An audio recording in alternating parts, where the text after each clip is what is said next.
конкурсқа қойылғаннан кейін ауылдың адамының ұтып алуы, Иә. сырттың адам ұтып алуы Міне. ешкім кепілдік бере алмайды. Оны жаңағы біз сізбен бірге бірігіп отырып жаңағы осыған требованиені бірге жазайық, чтобы жаңағы осы мүмкіндікті осы ауылдың азаматтарына беруге көмектесеміз деп отыр ғой. енді ол жағынан біз көмектесеміз. Заң шеңберінде бірақ жақсы ма?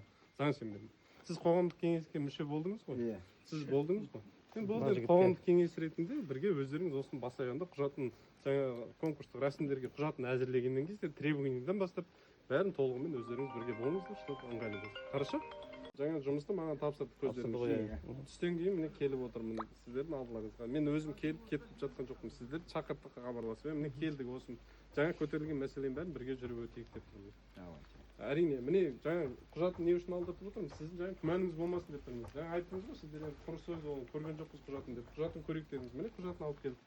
Құжатын көрсетейік деп тұрмыз. Міне көрсеттік өздеріңіз. Сайтастар осы жерге. Онда осы жерге орталық екен көрініп тұр. Иә, мен өзім де көріп тұрмын. Жоқ, мына жер былай арлап өтейікші. Негізінде осы жер осы балаларға дұрыс сияқты. Жақсы, онда жаңа мынау балабақшаның мәселесін көтерілмей қойсын, сносқа кете берсін. Онда жақсы. Ал воркаутшы бір бұрышқа жасайсыз. Бәрі ана бұрышта сияды, ана бұрышқа.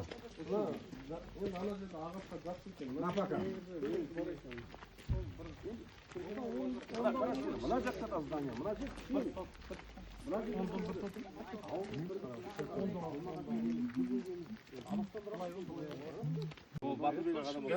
садик ашам, балабақша ашам деген ол керек емес қой. Жақсы, енді өздеріңіздің сөздеріңіз ғой. Мен ұсыныс жасаған жоқпын, ұсыныс жасаған сіздер. Жақсы, қандай ұсыныс болса да енді ұсыныс сіздермен санасамыз ғой. Сондықтан біз қолдаймыз. Жақсы, міне балалар